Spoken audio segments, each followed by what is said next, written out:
Part of this presentation is what you're going to see on slides, because slides is almost the antithesis of social media. It's almost antisocial in a way. But at the same time, a good friend and I had a laugh about this presentation, in that I'm also going to go old school and do t-shirt narratives, in that this is the first time I've ever given this talk, and it's a very personal talk. I've done work in this as a digital anthropologist for many years. But I've also, it's a secret part that no one knows, is that I, for a while, about 10 years ago, did a lot of work on understanding social media and its influence on politics and societies. And all of these things are starting to converge again.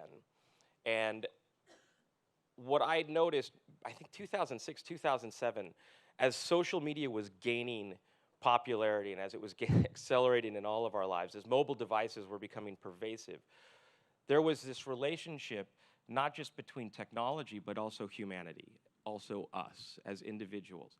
And so why this is a personal presentation, why this is a personal talk, why I wanted to share it with you today, is because I am finding, after being a tech apologist for all of these years, that I am struggling in my own work. I wrote this article, or should I say I tried to write this article, on how to focus while being distracted. The irony of tweeting in the middle of this article, write an article about trying to focus but can't. Can someone help? And I don't know if you've noticed this as well, but individually, there are struggles that we have with stuff that we used to just be able to master. You know, I studied the attention spans of high school teenagers and how long that they can focus on homework before reaching for a tech distraction. 3.5 years ago, it was 6 minutes. 2 years ago, it was 30 seconds. And now it's just real time. My personal addiction with all of this technology, I've been sort of going through this self-analysis, has been trying to stay relevant in a time where we're getting louder and louder and busier and busier. And staying relevant online is becoming impossible. But this is actually what put me over the edge. I was asked by a very large beauty brand, you would know who it is, to study the effect of mobile phones and social media on self-esteem and our interpretation of beauty, and whether those standards of beauty were on the rise, or if they were challenged, or if they were going down. And I walked away both horrified and inspired, in that it's a real problem. And it's a problem we don't talk about. And it's a problem that doesn't have a lot of research behind it. Unfortunately, this research was for use internally, so it's not ever going to see the light of day. But that's really what started me on this track for this work. Nothing commercial about it, nothing promotional about it. It is just a passion project, because I think not only people like me, but I think every single one of us not only need to raise awareness on this subject, but we also have to do the work that starts to teach each and every person around us that technology that we use every single day was designed to actually distract us. And you'll see a lot of this in the next year, especially by a gentleman named Tristan Harris, who's leading an effort called Design Ethics. It's almost like we have to take the me out of social media. Because somewhere along the way, you could look outside the convention center and just watch people walk all day long with their heads in their phones. I counted how many people tripped over the curb yesterday just because they weren't paying attention. In the span of 15 minutes, I was already in the double digits.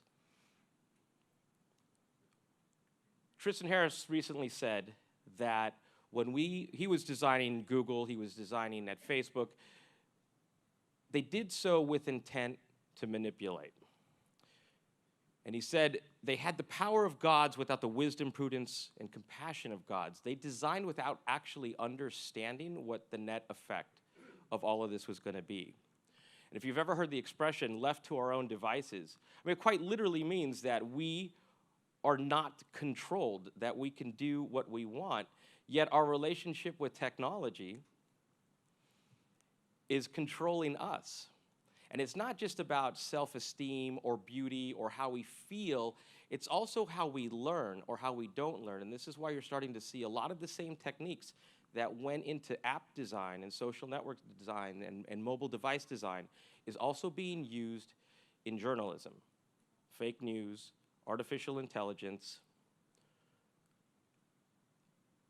Whenever we look up, we see the problem all the time. You all have that friend. Maybe it's you, where someone says, you know what, I like Jill's posts all the time, and she never likes mine back. I really need to rethink this friendship because I give so much.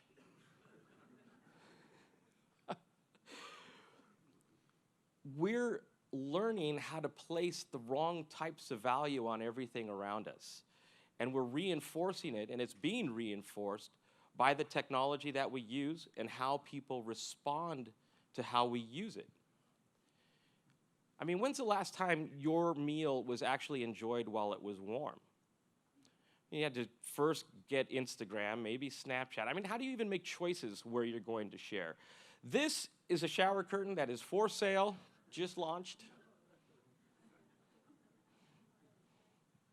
Because, you know, why just focus on cleaning your body? How many of you absolutely hate seeing this with no response? Yeah, like, oh, it's the worst.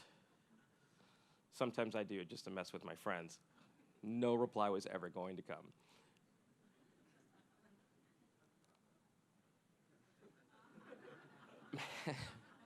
It's almost like Maslow's hierarchy of needs have changed.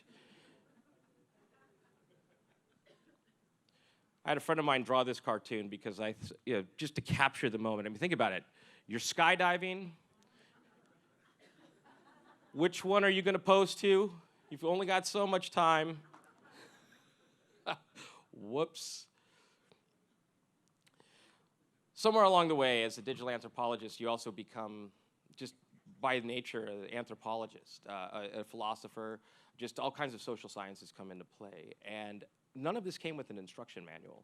Our parents didn't necessarily teach us. In fact, many parents are part of the problem without knowing it by giving their children devices. I was in Las Vegas last week, and I sat down at the bar to just kind of get into the zone for my presentation. And right next to me, a mother pulled up with her 2 kids, put them down, put the backpack on the table, got 2 iPads, got 2 headphones out, and then she sat and got her phone out. Family time. But I want you to think about this. Every time we take out that device, it's as if we are expecting an equal or greater reaction in a moment. When you share something, you expect those likes. You expect responses. And those are by design. The like button was created with the same types of principles that go into slot machine design. I think the irony of that, I mean, I've heard relationships too. I have to go to the next shirt because it's the next chapter now. Excuse me, anybody have any sexy music?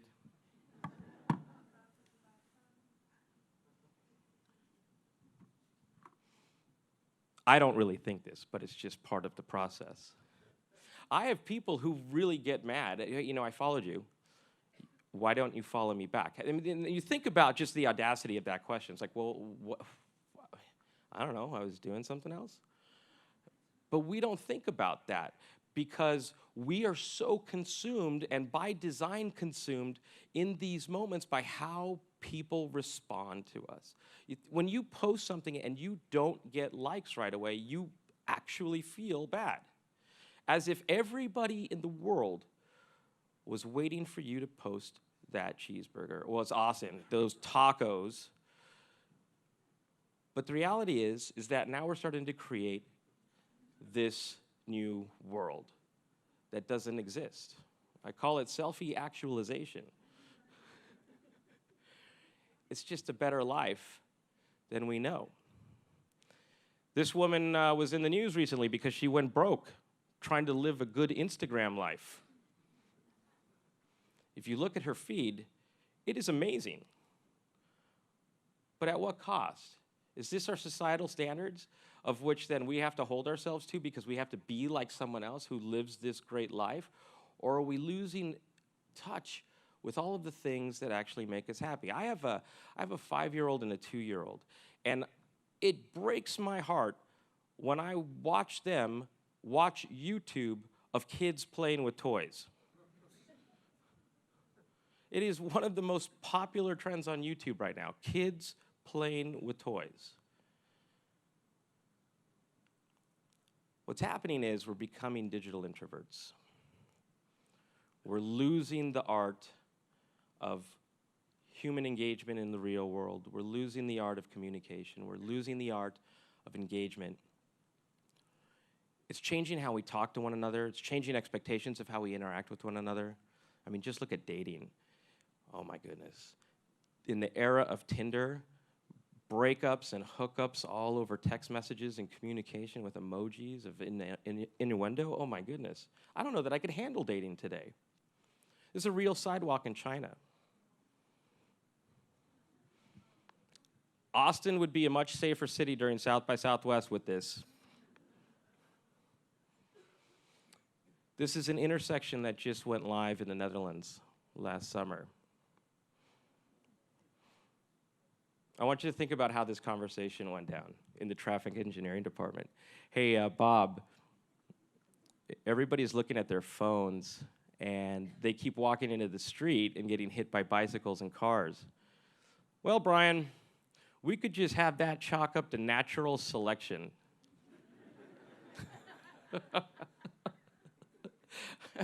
Or we could save lives. And this is an example of the extreme nature of how much this is not just affecting how we walk or how we act or how we talk, but now the fact that they have to design urban planning around our inability to put these phones down might just be a little bit out of control, maybe just a little bit. But now it's playing out even more. If anybody has been to the Museum of Ice Cream or the Museum of Color in San Francisco, you'll know right away, within seconds of walking into these museums, that they're actually not museums at all. They're big Instagram photo booths. And that's what they were designed for. They were designed for you to take pictures of yourself in these museums to entice everyone else with FOMO, so that they'll come to the museum. It's actually a design strategy to make you feel like you're missing out. And these tickets go through scalpers, to the Museum of Ice Cream. And now it's sort of created this notion of what happens when we paint this life online that actually isn't us. Do we become that person? And in many ways, that is what's happening. I call it the law of accelerated selfie disruption to make it sound official. But what it's really doing is changing us, not just in how we communicate or how we don't, but every aspect of decision making. So I do a lot of research with Google, and we are hyper studying to what extent the mobile device is changing you and how you make decisions around what you're going to purchase or what you're not going to purchase. And a lot of businesses are in trouble in the next couple of years simply because we don't have the patience, we don't have the threshold the way that we used to. We research everything, but we want answers quickly. Some of you know I've done this research, but I'll share it with everybody else in that I've had to study as part of this work, for example, how long is too long to wait for an Uber before you open Lyft? In New York, it's 5 minutes. Why would you possibly wait 5 minutes for a car to come to you where you're standing? What's happening is we're creating a market of what I call accidental narcissists. And not that it's a bad thing, it's just that they're literally at the center of everything they do. I have to see what chapter we're going on now. Excuse me.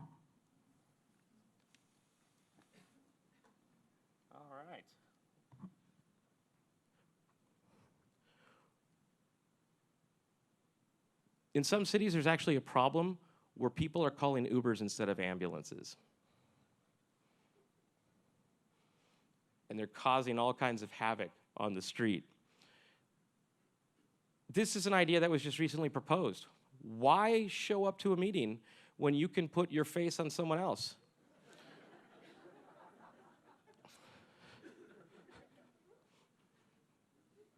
It's like a pattern here. We're not going backwards. Do you remember clout? Remember when people used to obsess about their score? And then, I don't know if you saw this, but there was an app a few years ago called People that tried to launch, and they wanted to be the Yelp for people. So if you were going to hire someone, if you were going to date someone, you could see that score, you could read their reviews. Some people, like me, freaked out and tried to stop it.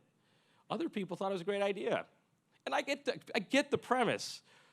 But we are actually heading in that direction. Trust is actually going to be a social currency. They're looking at how do you measure people's online behavior in China right now to institute scores of which go to credit, go to livelihood. And so it's, at some point, it's going to play out here. So I started to study. Look, I'll just be honest with you. I've been trying to write my next book for the last 2 years, and I can't seem to do it. I can't write the way I used to.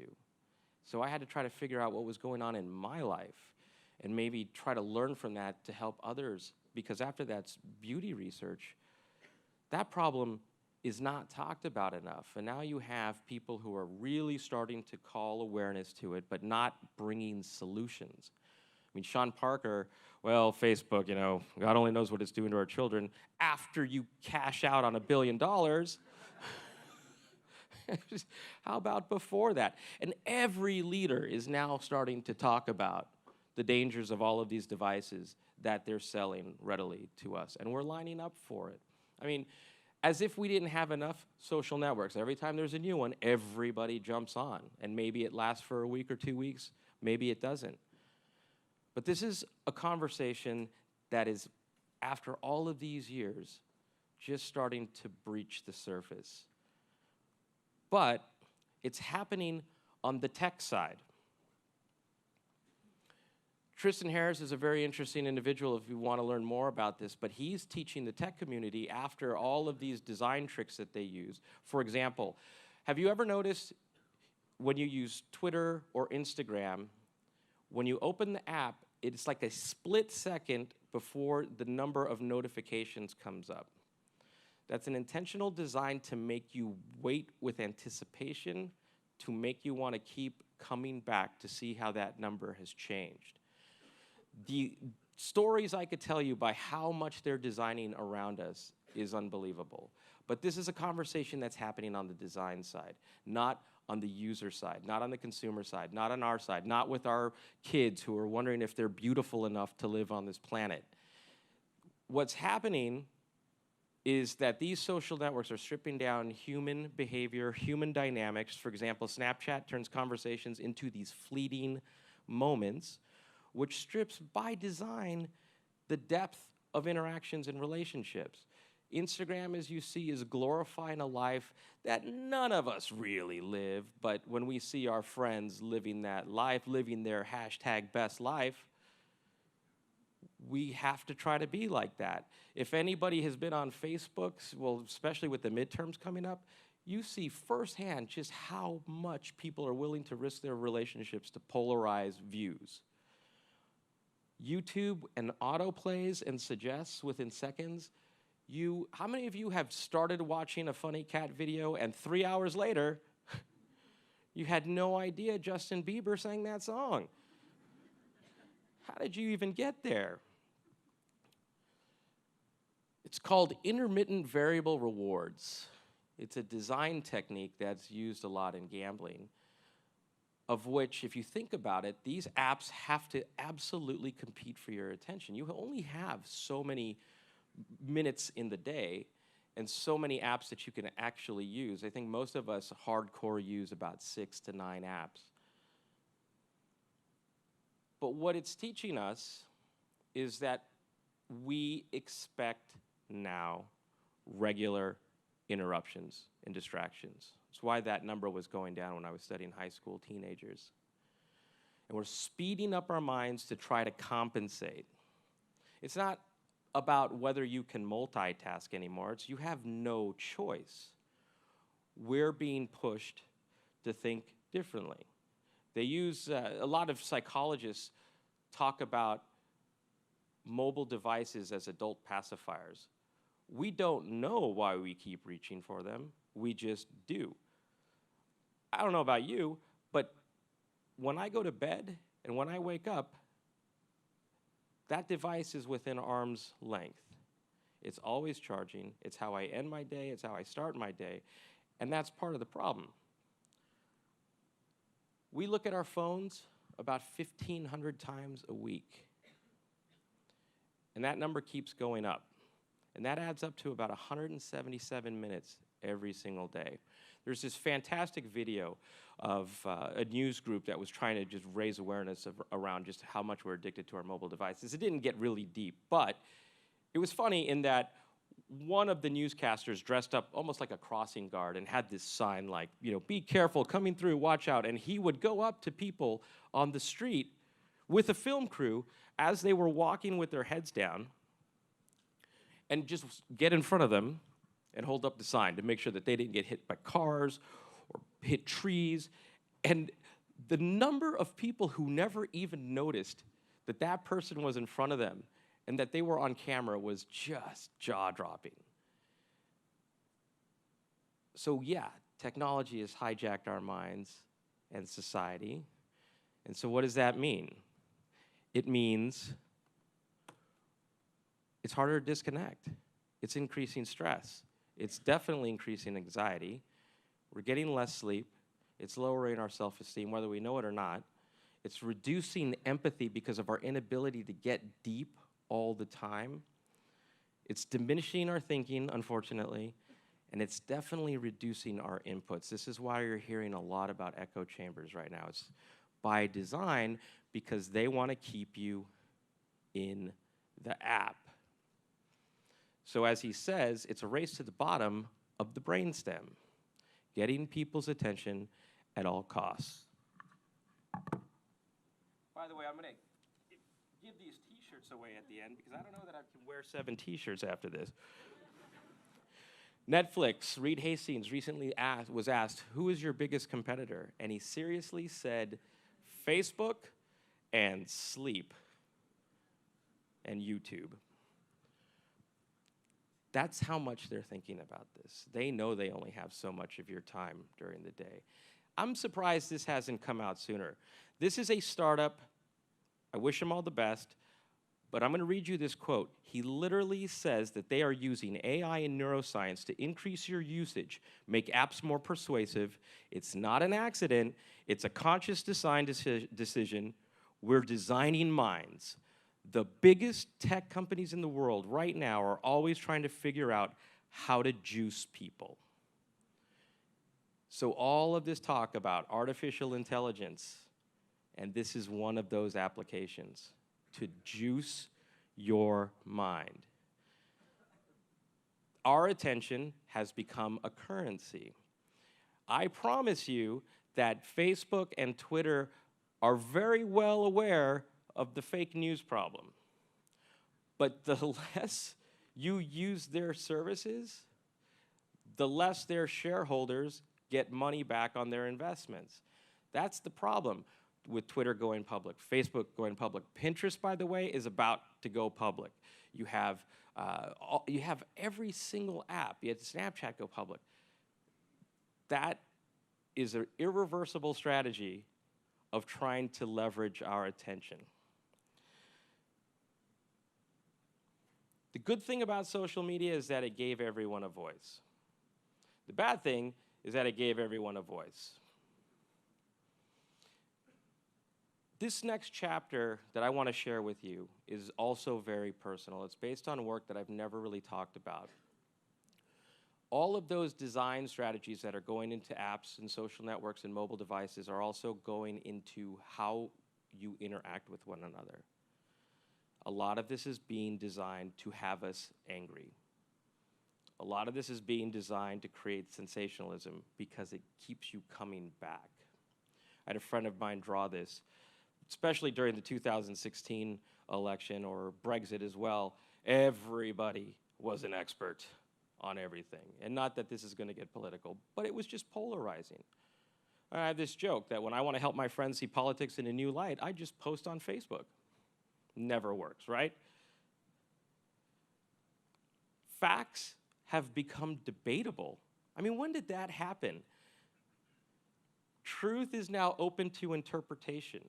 I was watching a thread about the Parkland shooting, and I don't know if you follow that, but within 42 minutes, there were already conspiracy theory videos about how it was fake. And someone, you know, back in the day, you could just drop a Snopes link and be like, oh, my bad. And somebody replied to that instantly and said, oh, no, it's, that's the media property of libtards. Like, well, I just thought it was a fact-checking site. It has no agenda. You remember like the good old days of fake news? I mean, that's how I was entertained in the supermarket.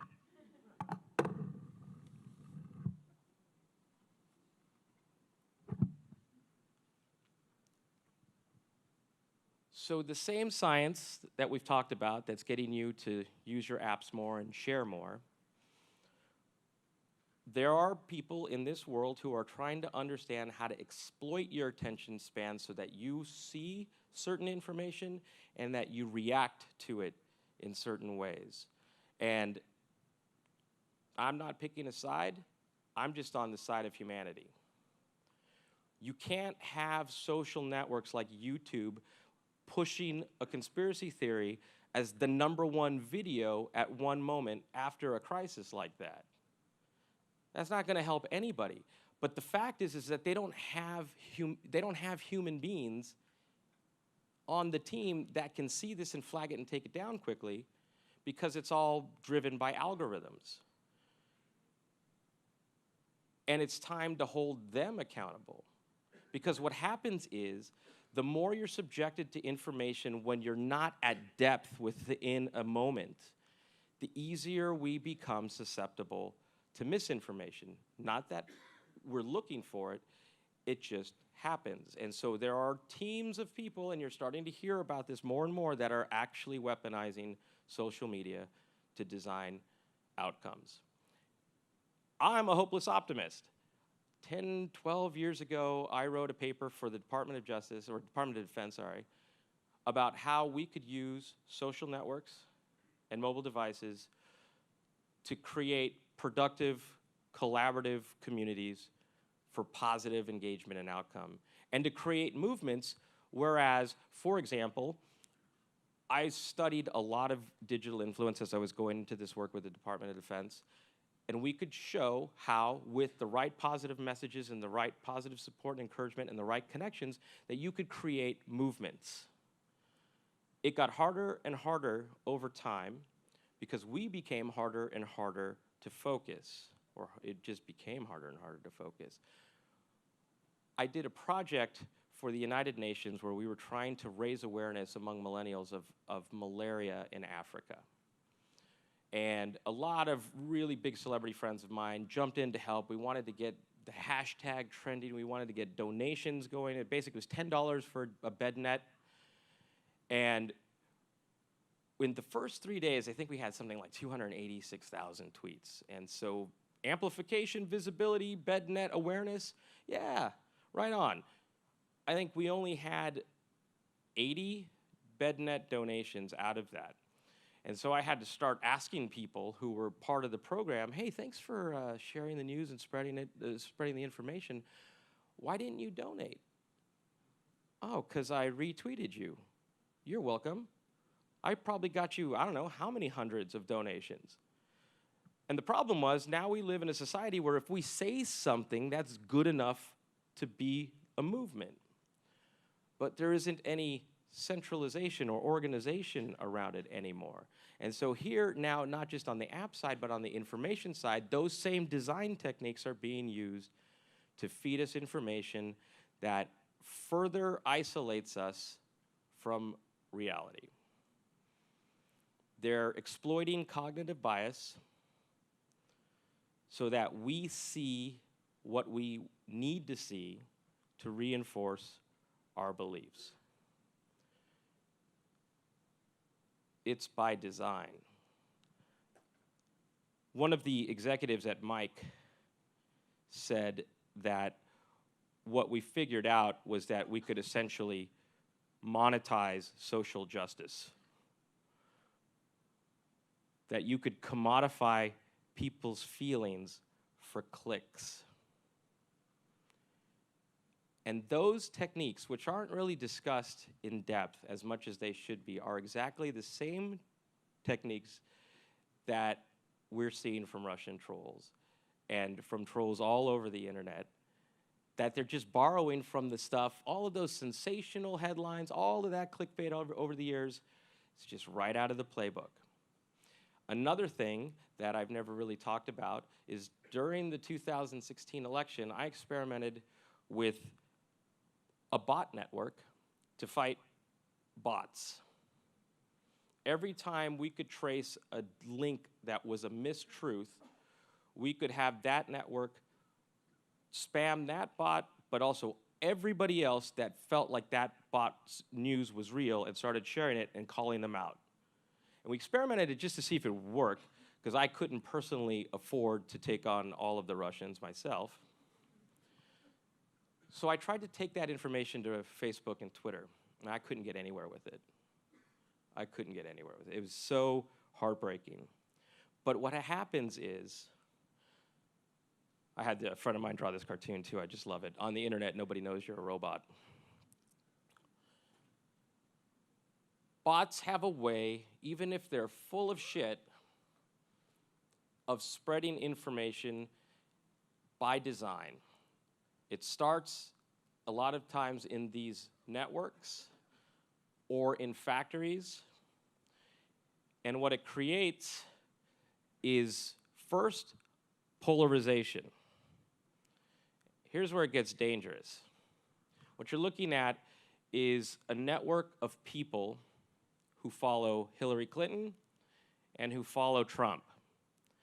And what this study out of the MIT Media Lab found was that on the far right, in the red, that they were able to quantify that Trump followers literally live in their own world. They're not getting inputs, they don't have overlapping connections with people in the middle or on the other side.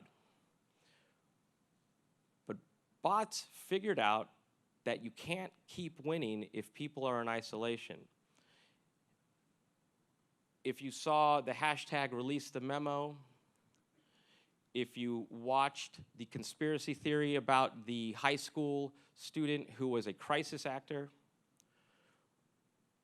the bots were able to convince you and me and regular people that this was so important for you to try to fight that you actually spread the conspiracy theory for them. So we got weaponized. So the good news is that what they're doing is because we're giving them everything. This guy is going to be running Trump's next campaign. But when you study exactly how they use dark posts, when you study how they used content and how they used secret content not created by their teams and bought against that, they were buying against your psychographics.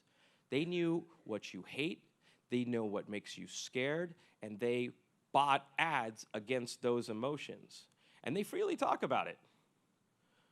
Imagine if you used all of this stuff for good. All of these tools exist right now for good. I just don't see any voice or any leadership on it. Instead, it's just happening to us, and it keeps pushing us further and further and further. But what happens is, when we spread information, whether bad or good, we start creating micro niche works, as I call them, sort of like networks within networks, of people who react to what we share in very specific ways. And now I have to change my shirt.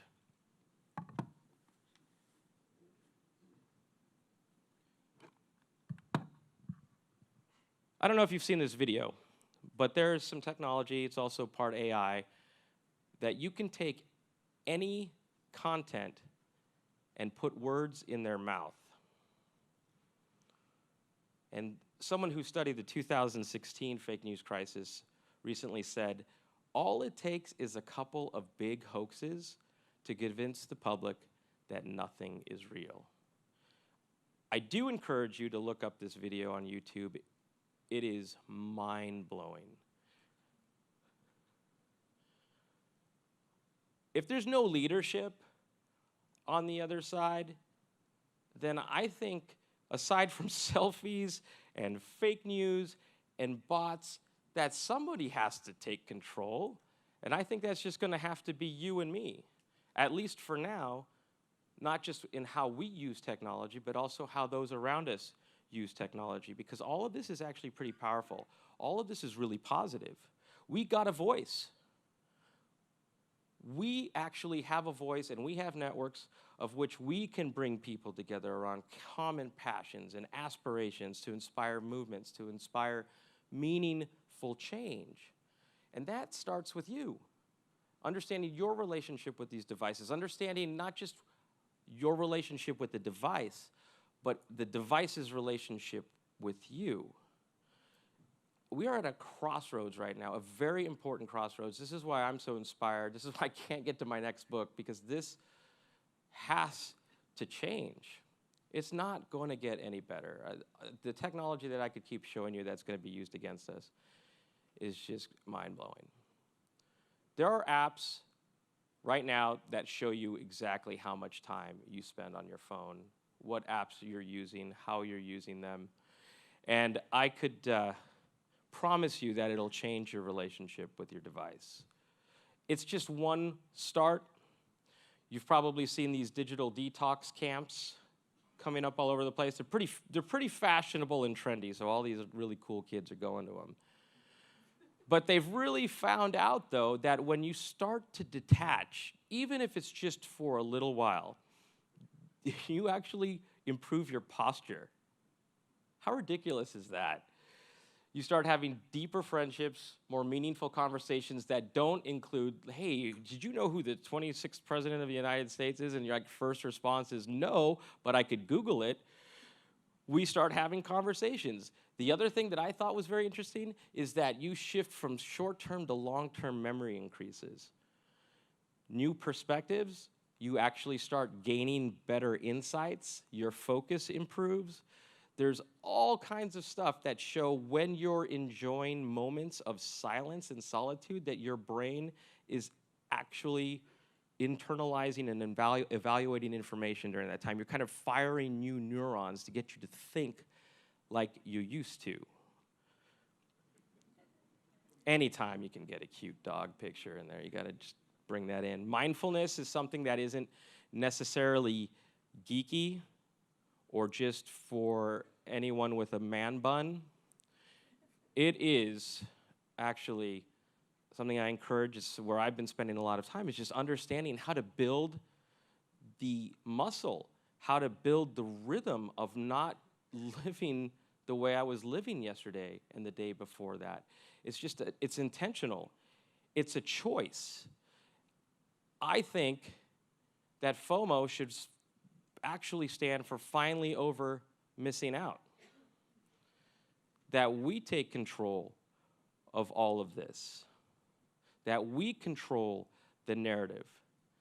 That we become the beacons for truth and information and productivity and networks, because the people who follow you, this is how influence works. It's not just about the Kardashians and their ability to peddle whatever's next. You actually reverberate online. And when you do it in meaningful ways, it's contagious. The real currency of social media is our actions and our voice. That we can be benevolent, we could be persistent, we can be consistent, we could be assistive in not just our experiences, but the experiences of those around us. And it has real-time value. You actually start to watch trust, reciprocity, relationships start to grow. And so with intent, with mindfulness, this is the way that we start to fix things. There's so much uncertainty out there. There's so much chaos. There's so much just information that we don't even know. We were seduced by all of this stuff. We continue to be seduced by it.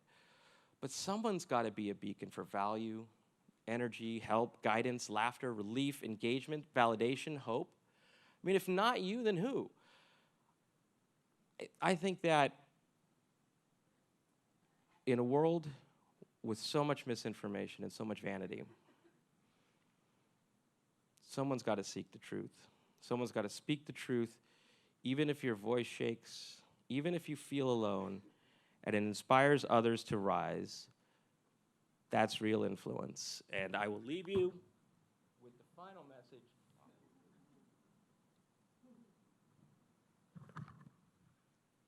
Take control. Thank you very much.